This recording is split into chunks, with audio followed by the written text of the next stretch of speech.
I guess we weren't fast enough. Uh-huh. I turned to my side. Nobody was there. Shiria was fast enough. Ah! Shiria wasn't there. I spun and saw that I was alone with the powered-off Sekimeiya. The fuck? Did the range hit her? Why her but not me?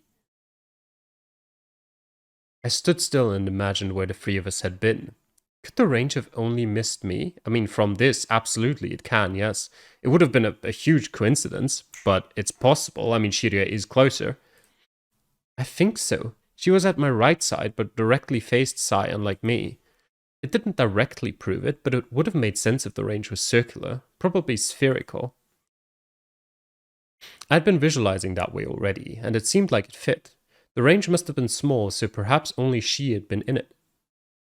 I didn't know how it worked. Maybe her entire body had to be part of the range, or maybe only being partially hit was enough. Or could the reason have been another one? What if I was encompassed inside, but for some reason I didn't travel? I was very lost, and I began to have a hard time working with what had happened. Until then, the maximum of 2 people had traveled each time. Could that have been the maximum amount? Had I been excluded for another reason, maybe? But why is nothing happening?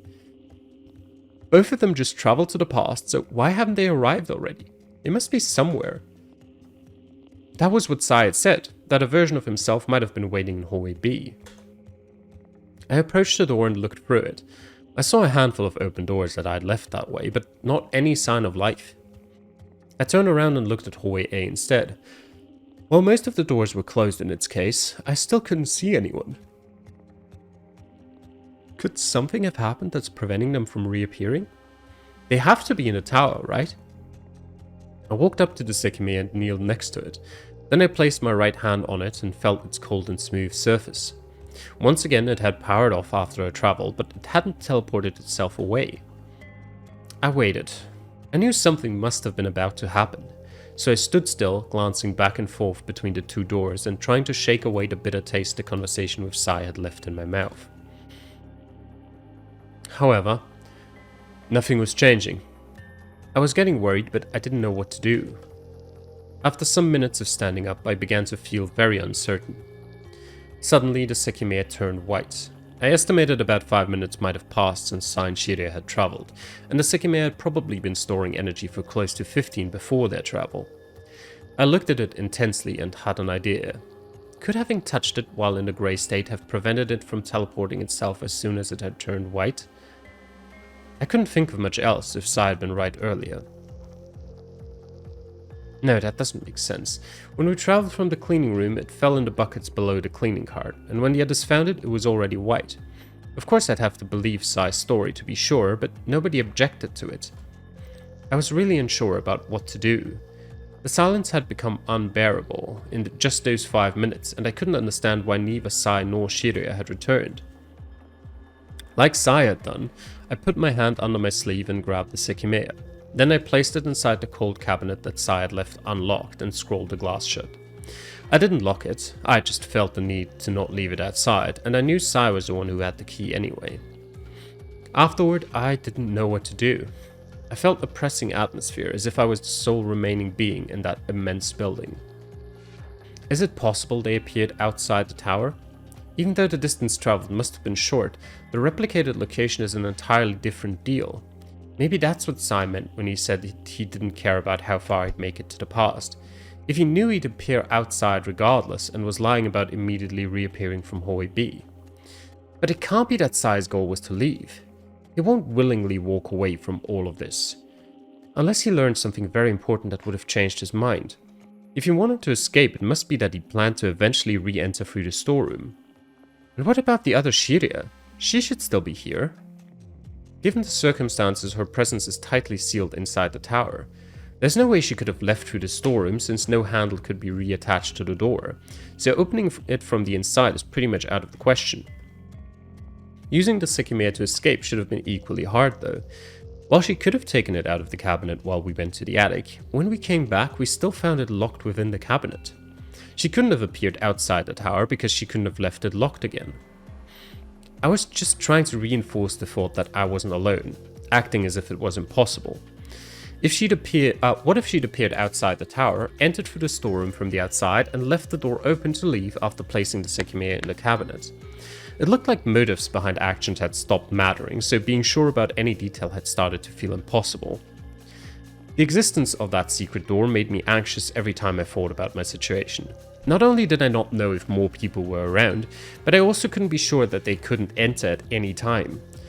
I had no way to know if the door led to the outside, if opening it from the other side was possible, or if anyone would be able to enter without being seen. But only being able to hear my own breath, more empty minutes passed. What could be going on? Sai said he hadn't killed anyone, so could it be that the true culprit found them and that's why they haven't come? At some point I realized how anxious I'd become. I didn't know whether to fear Sai, a different true culprit, or the sudden solitude.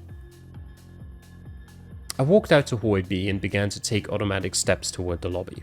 I'd been trying not to leave the Sekimeiya behind, but since I hadn't been able to let the proposition of being alone sink in, I succumbed to the need to wander around. I looked at the vast empty lobby, and what felt like a metal ball started to make its way down my stomach. Every step I took was all I could hear. When I entered Hallway A, I grew sure of it. Sai and Shiria must have escaped. That had to have been the meaning behind Sai's words, but it was impossible to know if I'd see them again before 2100.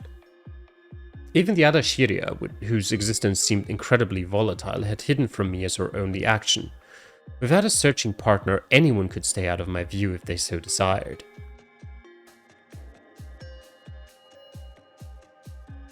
I continued walking toward Hallway C, not even trying to find anyone. When I completed the full lap, I stepped into the event room and let out a sigh full of emotions. I suppose that if I'm alone, it wouldn't be that bad. I would only have to wait 3 hours to see Shiria again. But if it wasn't Sai, a killer still has to be here, and I don't know what Sai's plan was, but it could still be in motion. Once again, I stood still and waited, leaning against the wall while a few more minutes of silence passed.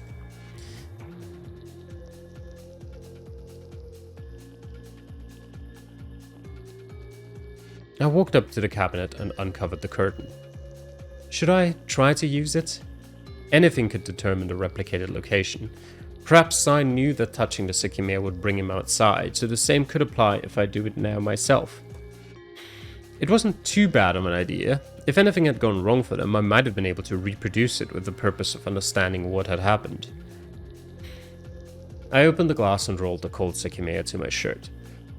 I knew I'd have to wait some time for it to gain energy, but it would only be a few minutes. Even if I couldn't conclude anything, I'd travelled some time back, so I could retrieve the Sekimeiya as soon as I disappeared. Out of the blue, I recalled something else. Awkwardly, I put my free left hand in my right pocket and took out a key. I'd found it in the cleaning room just earlier, high on a shelf. Nothing on it indicated what it was for, as it looked like a simple key that could unlock any normal door. I kept giving it a good look, sensing that something was about to come to me. Oh, am I actually stupid? It looks a lot like the one for Naomi's locker. That's what it is, even though the color is slightly different. I had no simple way to compare them since I'd gotten rid of the other one through the toilet. I remembered that her locker might have been opened while we'd been in the attic.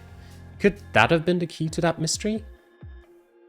I shut myself in the staff room with the Sekimeiya since I wanted it to spend a few minutes out of the cabinet. I knew which locker was Naomi's, and as I thought, it was open. I attempted to insert the key in the keyhole, but it didn't fully go in. It's not the right one. It almost fits though. Does it open another one? Eager to find out, I left the Sekimeiya on the floor and began to insert the key in every locker. I started with the left ones and saw that the key would always enter partially. Some of them looked like they'd almost open, but I could never turn the key. I continued with the middle group and was met with the exact same result. I was about to sigh in disappointment, but when I tried to turn it after inserting it in the last one of the rightmost set, I heard a sudden sharp sound. Understanding its meaning, I dragged the metallic cover toward me and saw the interior of a new locker. However, its contents were painfully similar to Naomi's. There was nothing in the highest compartment, and the winter coat hung in the main one. As the biggest difference, a pair of brown corduroy pants were folded on the bottom. Even though they didn't seem to be of much use, a phone could have been left on the clothes. I put the key back in my pocket, crouched to grab the pants and held them up with one hand while I felt them. Not only was there not a phone, but every pocket was completely empty and clean, making it seem like the pants had been recently bought. I determined they must have belonged to a considerably sized adult, probably male.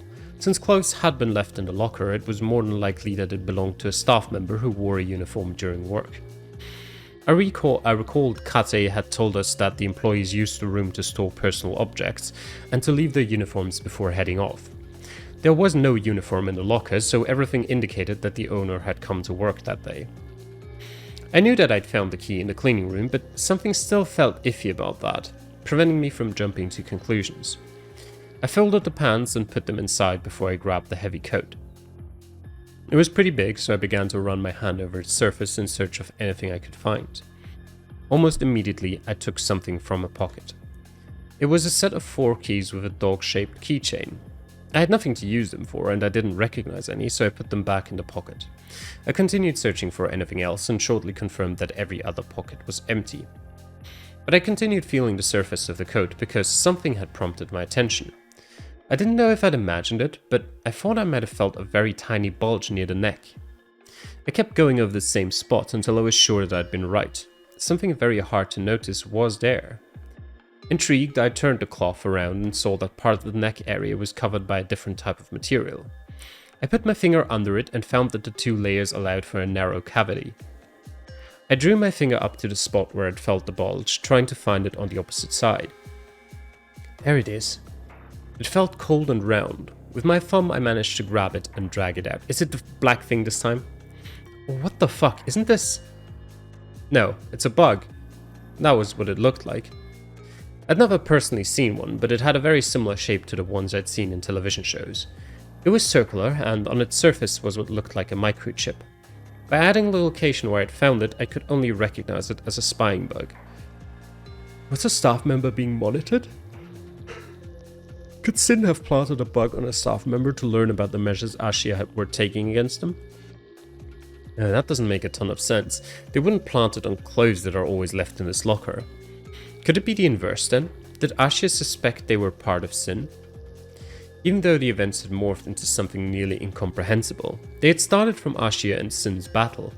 It was foolish to think Sin weren't involved in some way. And something had been cemented as a reality. One of Ashia's staff members had been monitored. I'd already seen the interior of Kate's and Naomi's lockers, the 2 staff members I was familiar with.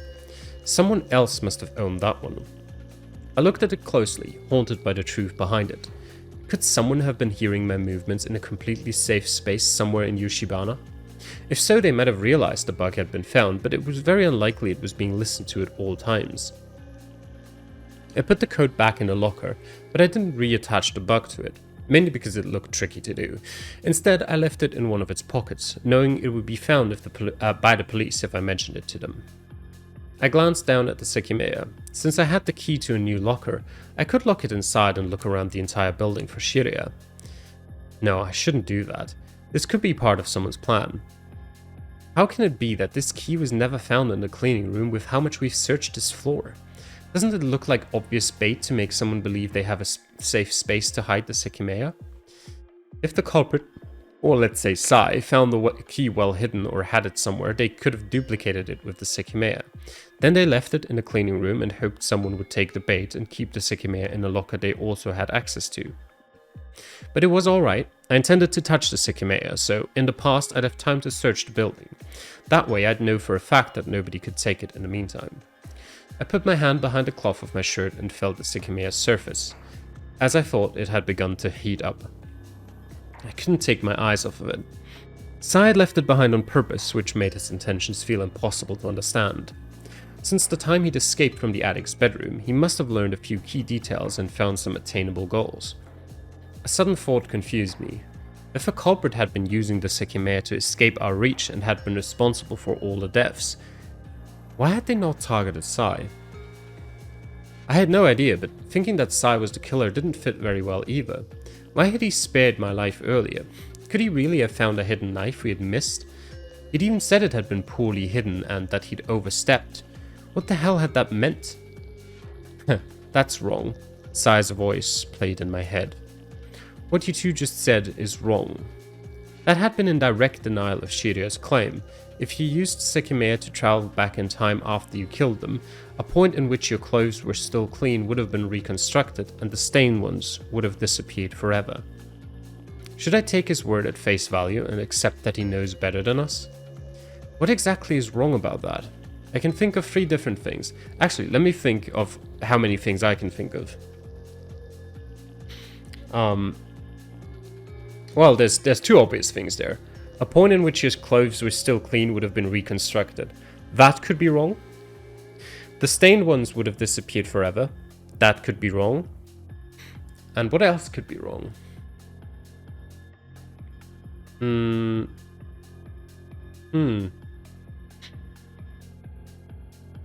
I mean, both things could be wrong, I guess. But one depends on the other, so, it can't be both, I think. Anyway, let's see what Atsuki thought of that I didn't. He might have been referring to the part where his clothes would disappear forever. Perhaps they would appear somewhere, but that doesn't sound too likely. Maybe he really meant that the Sekimeiya couldn't have achieved that, but there's no way we were wrong. We know such a thing could have occurred because the key to Naomi's locker was reconstructed in my pocket by traveling. Did he maybe mean that under his own circumstances he never could have achieved that? Maybe he figured out what determines the replicated location, and he knew that given the way it works, the Sekimeiya would never have replicated a point in which his clothes were clean. Could that be it? It was very hard to tell. I'd thought that the existence of the replicated location was something we'd finally concluded about the Sekimeiya's mechanics, and I'd been pretty confident about it. Sai's intention could also have purely been to taunt us and appear to have superior knowledge, while in actuality we hadn't been wrong. Is there any travel we know has occurred that directly denies our theory? I ran down through every travel I knew about. Fairly quickly I found an inconsistency. Alright, when I appeared in the security room and fell backward because the chair wasn't properly positioned for me to sit on it. The position where I appeared indicated that the replicated location must have been of me sitting on that chair, but I had never done that.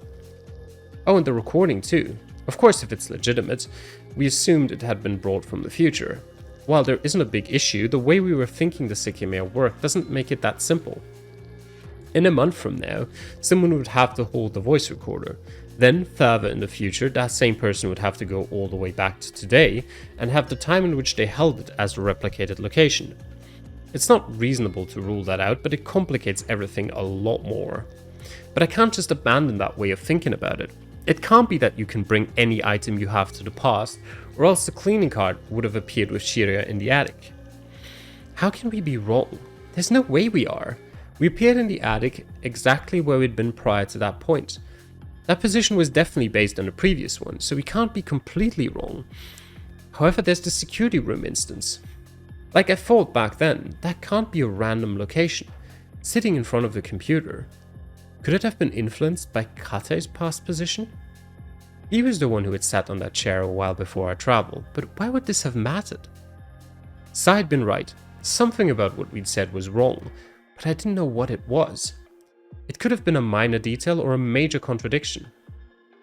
I kneeled next to the Sekimeiya ready to touch it. Sai had figured out a few things in a very short time, so I might have been able to do the same if I kept experimenting.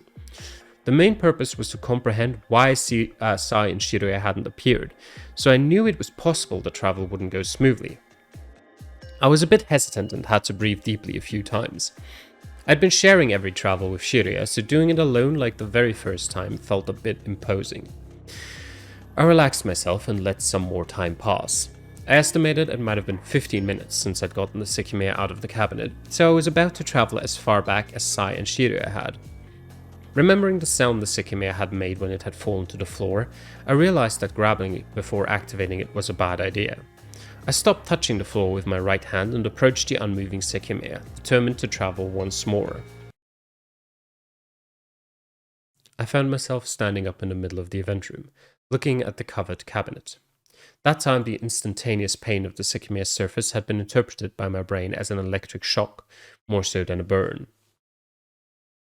I won't be able to deduce much if I appear here, where I've been so many times. I was here just before I went to the staff room. But I knew that the amount of time traveled was an entirely different deal. While I shouldn't have been too far back, nothing was for certain. I was about to check inside the cabinet when a sound stopped me. Someone was still there. It had come from hallway A, so I cautiously went to check. What I saw, though, was something I hadn't been ready to see. It's me. It's totally me. I saw my own back, walking away. I immediately understood where I'd gone. Definitely more than 15 minutes back, to the point where I'd circled around the hallways of the crystal floor. When my past self disappeared toward hallway C, I calmly stepped out of the room. I knew I'd come from the other door and that I wouldn't see myself. So I went about 20 minutes into the past, and I can't precisely know what point the location was based on. Most likely a recent one, though. So I wasn't any closer to understanding anything. At least by that point I could be sure that the time the Sekimeiya spent out of the cabinet was related to the distance travelled, and that they weren't equal. More time was travelled than the Sekimeiya spent building up, at least at 15 minutes and above. I put my hand in my right pocket and saw that I had the locker key. That meant that the replicated location was restricted to the time where I'd been in the event room after I'd found it. I could make out that it wasn't Naomi's. In any case, I had a little while where I could move while my past self protected the Sekimeiya.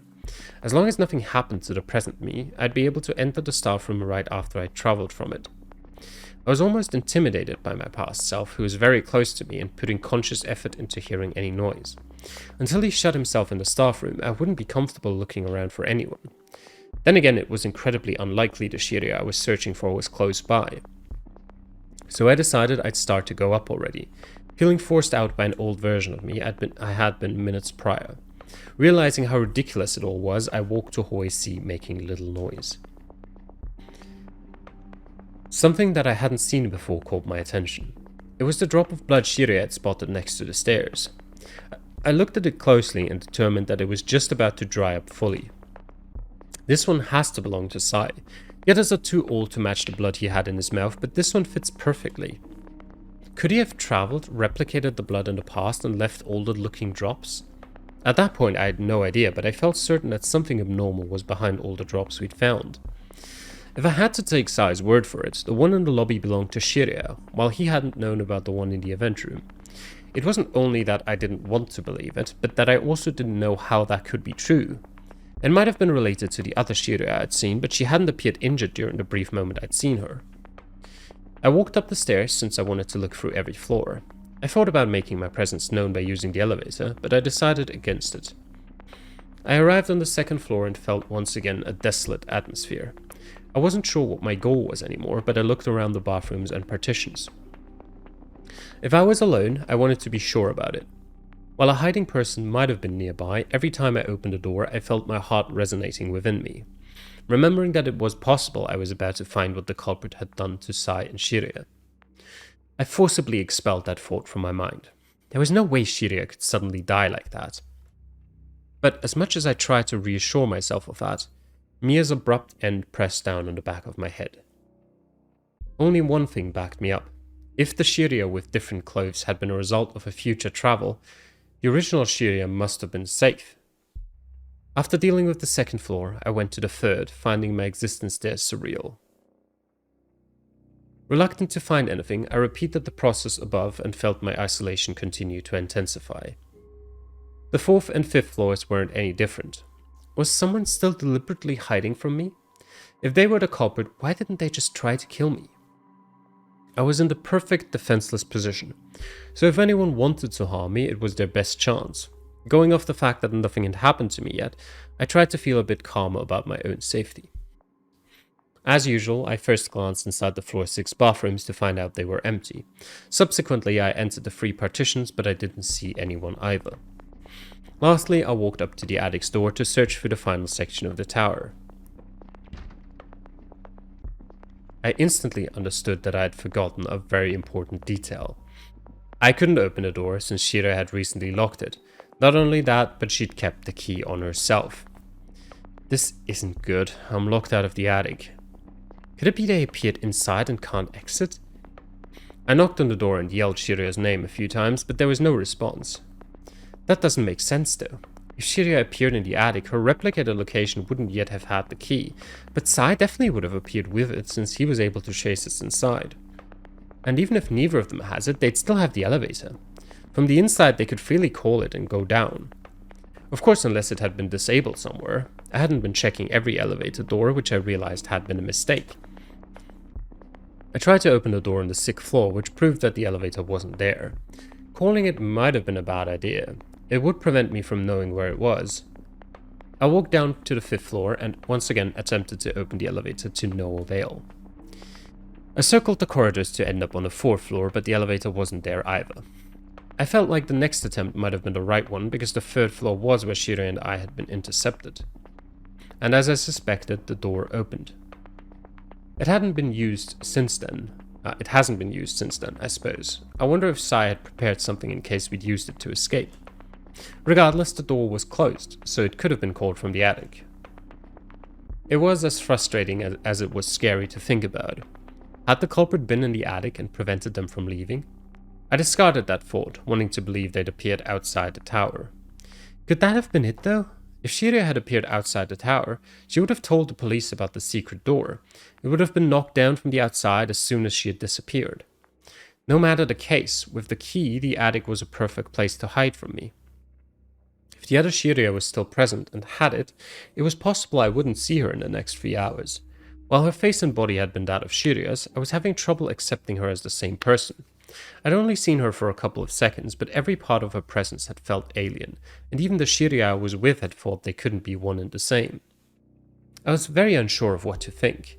I'd done all I could on the office floors, and I had to accept that entering the attic would be impossible. I started to go back down, paying as much attention to my surroundings as possible. Soon my quiet steps reached the last staircase, leading to the floor where my past self still was. I knew I hadn't looked through every room below yet, but I still felt that task to be too imposing and uncertain, knowing any sound could alert the ASCII in the staff room. So, I decided I'd first look through hallway A, which Shirya and I hadn't had time to start before Sai had reappeared. Then I'd wait for my past self to disappear. I carefully walked down the stairs and directed myself toward the storeroom. I hadn't been in it since Sai and Shirya had travelled, but there was no change that caught my eye, as knowing whether the door had recently opened was impossible. As soon as I opened the next door, something stood out. One of the cabinets had its lid open and leaning on the wall. I frowned while trying to understand if that was really strange. Inside it was Isla. It was the cabinet where she'd been found. I knew though that the last time I'd been there it had been closed. And that was just before I saw Kate's death. I looked at every room and there's no way I left this cabinet open. Was it a confirmation that someone else was still with me? Sai and the other Shirya were the 2 likely candidates to have done it. I was more confused than surprised. Why would someone have opened the cabinet and left it open? I didn't want to continue exposing such a tragic sight, so I closed the lid very slowly, not making any sound. I scanned the rest of the room, but I found nothing else of importance. Afterward, I proceeded with the search, my expectations of finding something suddenly higher. But every room was empty. I still didn't want to make any accidental noise, so I only took a peek at them. I finished at the security room where Kate's scene of death hadn't undergone any significant change. I moved the chair and looked at the computer, which displayed 1824. I felt like going back to the staff room at 1830 was appropriate, but I didn't want to risk being too early. Kate had given his old workspace an abrupt shift of atmosphere with his dimly illuminated blood. It wasn't a comfortable space, but I decided to stay in it for the remainder of the time, since it allowed me to keep looking at the computer's clock. His face was under his desk, so I didn't have to look at it, and the unsettling smell of blood quickly stopped feeling imposing. Standing straight and with a blank mind, I stiffly waited for the time to pass. Until I remembered the chase from earlier. I kneeled beside Kate and put my hand in the pocket where he'd kept most of his keys. It's not here. The key to the bathrooms. All the others are, though. His killer must have picked it up, or maybe it was Sai, if they're not the same person. Regardless, it definitely would have been a bad idea to hide inside one. Upon further inspection, I realized that the rusty key, which he'd kept in another pocket, was gone too. He also took that old-looking key. Could the person who dropped it in hallway A have been responsible for this? Maybe that's not it. I've been thinking that someone could enter the tower through the storeroom, but if that key belonged to that door, maybe they'd need it from the outside. I'm not sure they would have picked it up to appear in the past with it though, since their replicated locations holding the key would all be inside the tower. Unless I go back to thinking about fold-up loops, I suppose. There could be something that would work. The culprit took the rusty key after killing Kate and walked out of the tower through the storeroom door, which was open. That created a location outside the tower where they were holding the key that could be replicated. Then they re-entered and used the Sekimeiya to go back in time. In the past, they appeared outside the tower holding the key, so they were able to unlock the door and re-enter with something they'd obtained outside, like a knife. They left the door open so that their past self could exit with the key and create the replicated location. Would that work? The key isn't here, so I can't even attempt it. If the culprit's plan was to leave with the Sekimeiya, though, they would have been able to achieve it very easily by doing this. I stood back up, trying not to meet Kate's look. When I glanced around the room again, I became aware of an obvious detail. Hang on, this is strange. The computer screen is lit, meaning that someone used it in the past 50 minutes. I remember that when we found Kate's body it was exactly 1700, so it's been far more than that. I suppose Sai did say he'd seen Kate's dead body. This might mean he saw it after us then, unless someone else was here semi-recently. What I found most strange was that the three screens looked exactly like they had at 1700. 10:04, cameras disabled and associated footage erased. That same message was on the side I dragged it to, and behind it was the security camera program. I grabbed the mouse and clicked on its accept button. The program used a pretty complicated interface, and I didn't know what many things meant. As I'd seen before, there was a list of all the cameras on the left. When I looked at it again, I saw that one in particular was selected, named RECAM1201. I brought the cursor to it and tried to view it. But an error sound played, accompanied by the same message: 10:04, cameras disabled and associated footage erased. It appeared we really couldn't look at the footage, but the message still felt like too obvious of an incriminating attack to Kate. I let go of the mouse and stepped aside from the computer. I tried to think if the selected camera meant anything, but I had nothing to work with. Instead, I did what I'd planned to do and managed to let go of my thoughts until the time came. At 18:30, I walked to the door and left the room. It was time to reunite with the Sekimeiya, so I went to hallway B through the event room. The staff room was closed like I'd left it. A little tense, I stepped up to it and turned the knob. I pushed the door open and saw the grey Sekimeiya on the floor. Since everything had gone as expected, I entered, reclaiming my place as the sole Atsuki. I was relieved that nothing strange had happened. I knew that I couldn't stop looking for Shiryu yet, so I picked up the Sekimeiya and put it in the newly accessible locker. It's good that I still have the key. If the replicated location had been from earlier, I would have lost it. I shouldn't have traveled holding it just in case. I left the Sekimeiya above and closed the door. Then I proceeded to lock it so that I would be able to wander around without leaving it easily reachable for anyone. I quickly became indecisive. Perhaps it was smarter to bring it with me while I searched to use it as an escape method if I suddenly got attacked. Having to constantly fear my death was disheartening to say the least. While I decided, I sat next to the middle lockers. Maybe staying there was a better idea. I couldn't access the attic, but it was clear that whoever might have remained didn't want to show themselves. I felt I had to look through the hallway B rooms before deciding to stop. I prayed that Shiryu was safe, but I could only assume that she wasn't nearby anymore. I might have already been in the tower for longer than the initially proposed 12 hours. Adding all the time I'd relived by traveling through time, I must have been minutes away from meeting the mark. After thoroughly regretting having set foot inside the building, I stood up to make sure a nightmare didn't await in hallway B. I thought many times that the previous hours might have only been a dream. Had I already accepted the reality in which a time travel device existed? No matter what the events were leading up to, would the world undergo a drastic change upon being exposed to the Sekimeiya? I'd wanted that day to be the first day of my new life with Shiryu, but was it set to be a turning point for every human being? The item I'd just locked away, what was it going to be responsible for? I'd sensed it almost break earlier, which could have been for the better. I was walking to the door when I turned to glance at the locker. The thought of breaking the Sekimeiya crossed my mind, but it wasn't why I kept staring. There was something on the floor to the left of where I'd been sitting. I approached it and saw a small piece of paper, hastily folded. Naturally, I frowned. I didn't recognize it from anywhere in the tower. I grabbed it and looked at its contents. A few lines of text had been written in black. But before I read it, I had already stopped breathing. A single peek had made my hand begin to tremble and my thoughts collapse entirely.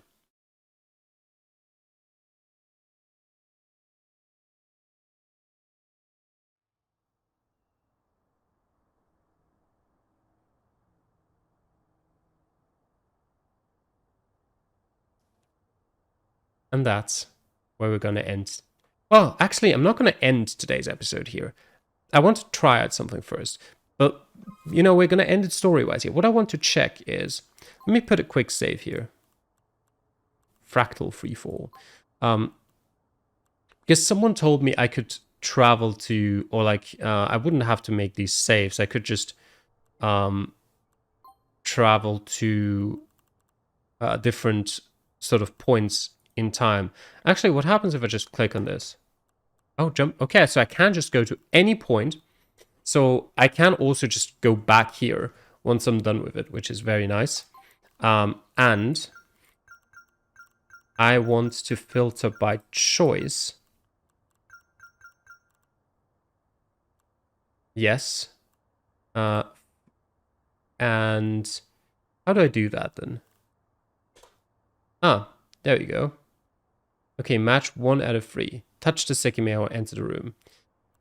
The next one was down here. Try to enter the elevator or continue running down. We did both of those. I think red might mean, okay, this is dead end. Yellow might mean, okay, it continues. And here we have go back to the attic and lock yourself in the bedroom or stay inside the elevator. Yeah, I mean, I don't know actually, because I died in both. But yeah, maybe the colors here don't mean too much. But I just, I checked both. So what I want to do before we continue this, because someone told me I should check all of the alternate paths, and I did mean to do that, but I kind of meant to do it a little bit later on, but maybe it's actually a good idea to do it not immediately, but very close to the point where I actually encountered it, because I'll still have in my mind what the scenario was and what was going on. So we travel back to that choice. And if you remember, at this point, because now, see, the problem is I already don't fully remember. What I do remember is that we promised Shirya that we wouldn't touch the Sekimeiya. We wouldn't use it. We'd bring it back to the cabinet. We'd put it in there. Was that before I saw the other Shirya? I don't think it was. I'm not sure, though.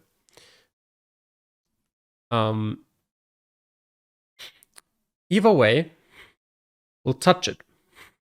We'll see what happens.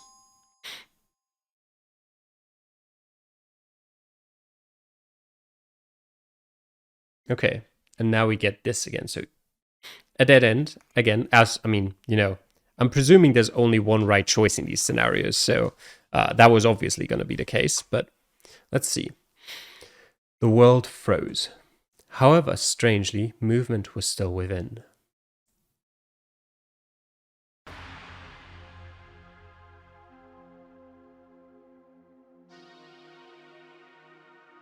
Atsuki and Shirya were in front of the event room. Unbeknownst to them, instead of deftly weaving their way through myriad tangled threads, these very same strings took hold of their own bodies. Atsuki's hand reached for the Sekimeiya, and as his brain was informed of the most painful burn he'd ever felt, his eyes took in the sudden darkness that appeared around him. He attempted to understand where he'd appeared, but the lack of light made it futile. He touched the Sekimeiya, going against what he'd agreed with Shirya. However, while there hadn't been a reason behind it, he didn't question his action. After a few seconds lost within the darkness, his eyes began to adjust, and he spotted a faint light coming from his left.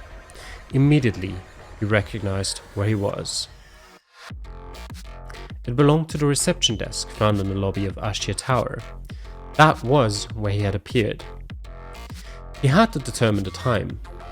While the lack of light wasn't a complete giveaway, he knew he hadn't travelled just a short time back. He approached the hallway B door and timidly turned the doorknob, spending a while to find it. Without offering any resistance, it opened a path to the wide corridor, which resembled nothing more than a haunting void. It was just as dark as the lobby, with no light to verify his surroundings. However, he knew the layout and began to move forward. Even though he was lost in time, his movements hinted at a goal. After a few steps, his motion was halted by a sound that echoed off the walls. "Stop moving at once, stay still and do not run away." The sudden robotic noise pierced through Atsuki's chest, accomplishing its demand before the words could be processed. Atsuki understood the meaning behind the voice, as it had been explained to him. It must have belonged to the microphone installed in the security room. He hadn't seen it, but a speaker must have been placed somewhere in the walls. Conclusions could be drawn from the overly loud voice. Someone was in the security room, and most importantly, the hallway cameras were functioning. As Kate had told them, they possessed night vision. Atsuki had travelled to a point that met those conditions. Awaiting his next instructions, he stayed immobile, showing no intention of defying what he'd been told. However, when the voice played again, a frown drew itself over his face. "What are you doing? You cannot escape!" Atsuki was beginning to lose his sense of direction, as he still couldn't discern the walls around him. Those words let him know that he was not aware of the situation either. It was unlikely the last message had been addressed to him because he hadn't moved at all. To test it, he walked forward, waiting to see if his existence would be recognized. After a few steps, no new message reverberated. He looked up and saw a distant and faint green light. It belonged to a security camera, but he couldn't know if it was working. However, he had a way to assure not being seen. Attempting to achieve a safer position, he took a few more steps and began to feel the cold left wall. He shortly spotted a door and took hold of its knob. Then he felt an alien pain in his hand that startled him. Confused, he tried with his other hand and pushed open the door with ease. To comprehend where he was, he reached for the closest wall. After recognizing the shape of a locker, he knew he'd picked the correct door and had arrived in the staff room. He'd chosen it for its lack of cameras. He thought something was happening around him, so he didn't want to be mistaken for an escaping culprit, and he could feel slightly more comfortable in a closed-off space. There, he waited. He didn't know why it all had come to that, but the imposing darkness only let him wait until he could understand what was happening. Just a few minutes earlier, he'd been talking to Shirya about making it out of the tower and resuming their old life. He couldn't yet be sure if touching the Sekimeiya had made that easier. He stood next to the door, certain that he'd notice it if someone were to try to open it. But what he'd expected to be a short wait eventually morphed into more than half an hour of pure silence. As the empty minutes kept going by, ominous emotions began to fill his mind. Would he be mistaken for a criminal at the end of his wait? Was he alone, even though someone else must have been addressed earlier? If someone else was present, should he try to evade them or go look for them? Countless thoughts passed through his brain, yet he couldn't decide. Wherever that point in time was, Atsuki spent a full hour of it as the sole guard of the staff room while uncertainty permeated his being. Suddenly he checked his pocket. There he found a small key which he recognized as the shape of Naomi's lockers. Without warning, the lights turned on, emitting no noise. Instead of being startled, Atsuki shut his eyes forcibly, attacked by the intense illumination. After a few attempts at reopening them, his vision finally adapted and he looked around the room where he'd spent so much time. He confirmed that it was the staff room, looking exactly as he'd thought. The lights indicated that he wasn't alone in the building, but they were no cue to start moving. His dilemma hadn't yet been solved, so he remained indecisive. Before he could give his updated situation much thought, he heard a sound coming from the hallway, resembling the one of footsteps he'd heard a few times during the past hours. Further amplifying their presence, the person in the hallway kept making noise. Atsuki heard a door being opened and closed, as well as sounds coming from behind the wall to his left. Atsuki's heart began to beat faster. As much as he wanted to understand what was happening, he had no desire to be found. He was paying close attention to every sound, but he failed to recognize that someone was right behind the door. He heard the knob being gripped and looked at it turning. He He stepped back, and as soon as the door opened, Atsuki fixed his gaze on the eyes of the person who'd finally found him. The figure was immediately taken aback, while its expression shaped into one of defiance. Atsuki, on the other hand, wore an unsure look after having immediately recognized the man, Kate. Oh. Okay, well, what the fuck are you doing? Those were the first words Atsuki heard in more than an hour. He didn't know how to reply, so he moved forward, drawn in by the scenery behind the man. However, he stopped himself when he spotted something of massive importance. The man was transporting a black suitcase. Aren't you going to fucking answer me? Who are you? Since Atsuki knew that explaining wouldn't serve a purpose, he produced an inquiry of his own. What's that suitcase for? The man's expression instantly morphed again. Those cold words were interpreted as a clear and sudden attack, but he tried to hide his reaction. What do you mean? It's just a suitcase. How are you even here? First, tell me what you need the suitcase for. Are you trying to imply something? I'm not following. Huh. I understand what's going on now. Are the gems already inside it, or were you about to go get them? Having been able to reason something out had calmed Atsuki. Every trace of fear had left his body and had been replaced by confidence. Can the past be changed after all? That question floated into Atsuki's mind. It could be Akuro, actually. The man's face didn't change. He was lost in thought after Atsuki's abrupt accusation. It is Akuro, isn't it? I mean, those two are the only options in my mind at the moment. Akuro and Kate. Kate as the security personnel and Akuro as the mysterious man who is attempting to steal the gems. And who the voice message earlier was addressed to over the security whatever. Nonchalantly, he entered the room and locked his piercing eyes on Atsuki, who didn't waver. Suddenly, he grabbed Atsuki's neck and threw him into the wall. What the fuck do you know? Were you waiting for me? Atsuki's reasoning had given him reassurance, but it hadn't prepared him. He had future information, so he should have had the upper hand. However, his discussions with Sai had given him false expectations, and he hadn't reacted properly to an abrupt physical attack. Kid, no matter what you think you know, you're done for. You're sticking your nose into something very delicate, and this will not stand. Those words didn't reach Atsuki, as his head had slammed too hard into the wall. While the man kept throwing more and more threats at him, he was unaware that Atsuki's sight was only registering a blurry image of his face. Once he had told him everything he deemed necessary, he let go of him, thinking that he'd managed to convey the seriousness of his words. However, Atsuki's body plummeted down, the same lost gaze looking upward at the ceiling. As soon as he understood what he'd done, the man rushed to grab him, hoping that he was trying to trick him. However, that was far from the truth. Atsuki's remaining time alive was in a countdown, and as it ticked down, he couldn't even process that his fresh start with Shiria would never begin. When the man realized he'd become a murderer, he froze. Inheriting Atsuki's dilemma, he couldn't move, and he knew that the hallway's cameras would record him. For that reason, he stood next to the door, spending the minutes growing accustomed to the thought that his life had been ruined. He ran through many courses of action. Suddenly, he concluded that there was some hope left for him. Even though exiting the room would cement the reality of his actions, he might have had a way around it. After what had happened, though, he was unsure he could count on it. It's Kate, and he took a security uniform out of the lockers and then became the security officer, the security guard. Yep. I believe that now. Eventually, the previous events repeated themselves. The door was opened from the outside, and the man met face to face with the first person who'd see him as a killer. On the floor, Atsuki spent the last seconds of his life facing up, unable to move any part of his body. Resembling a hallucination, he saw his killer being startled by the knob's movement. When the door completed its arc and bounced on the wall, 3 more figures entered Atsuki's sight, but he couldn't distinguish their expressions. In front of him, he saw 4 people. 2 men, a woman, and a girl. It seemed all of them were looking at him, and he felt something. He knew all of them. He recognized their clothes, bodies, and faces. He saw the last 3 of them rushing to him, but his mind cut off.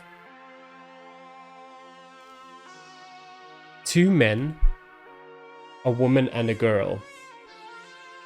Eren and Isla, the person who murdered him, technically. Kate, possibly Akuro, and the other man. Probably the other one of the two, or Sai. Why were they there, though? Or was this because I was very sure. Actually, I still am very sure this all happened before the 12-hour count, before everyone was locked in. I'm like 99% sure that's the only way that makes sense. Because the cameras are still working, basically. I mean, that's one thing of it. So it happened before then.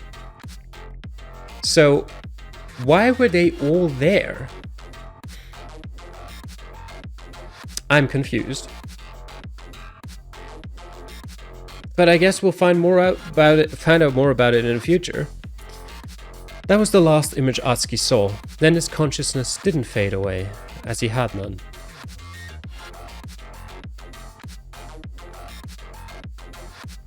Similarly, none of this happened, as it couldn't. If the frozen sections could have been reached, everything would have crumbled down. But that wasn't all. Something else denied the whole structure's connection. Another rule had been defied.